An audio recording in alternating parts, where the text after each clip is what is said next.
skilled craftspeople in 8 or 9 crafts and 40 collective bargaining groups around the country.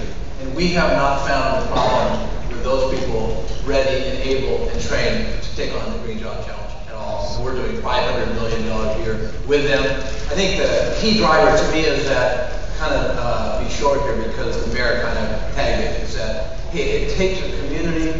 Sustainability, green jobs is about human sustainability, community sustainability. So it's going to take business people, policy people, water people, all kinds of people to get together, labor unions, financial institutions, to agree that, hey, listen, we have a really big problem, and it's not pretend. There's not enough water, there's not enough cleanliness in our air, we're using way too much power through coal and fossil fuels, we're driving cars too much. It's not a question of, golly, let's go back and decide that we have a problem. I would say that my key driver to close would be that we need to get on with it. We need business, private enterprise people who speak up and say, listen, it's not okay for someone working in recycling not to be paid right to have benefits. It's not right for the truck driver in Seattle. It's really a good job. It's an ecosystem. Most jobs in McKinstry, all our 2,000 people, are green jobs. So we're looking at this like policy, working together, because I think the workforce kicks ass in this country already.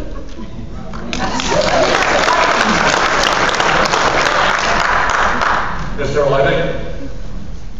Obviously, regulation tends to be regulation is a big driver towards going to a cleaner environment, cleaner technology applications, and it's a nudge. But to me, it can't be just based on regulation. Regulation gets our attention to something. It brings everybody around and say, maybe there's something here about this that we need to deal with. No, there'll be others who push back on it and say, I'll do that, of course, you need to corner. But the reality in terms of getting into creating good green jobs and going green isn't just to go green.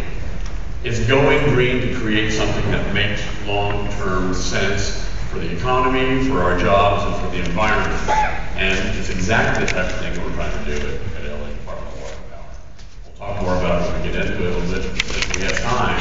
But the reality is, when we start looking at the types of things that we're investing in, we're investing billions every single year in making a huge transformation. It's not doing it just because, well, gee, that sounds like the right thing to do for the environment.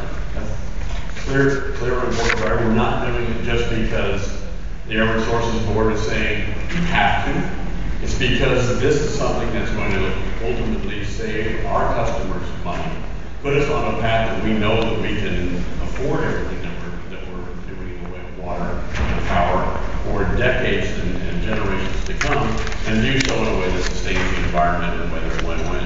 And we do that at the same time, we're going to be able to create jobs, not where we're importing water from other parts of the West, and not where we're creating power from other sources outside our state, but creating jobs long-term, not flash in the pan jobs, but sustained jobs right here in Los Angeles.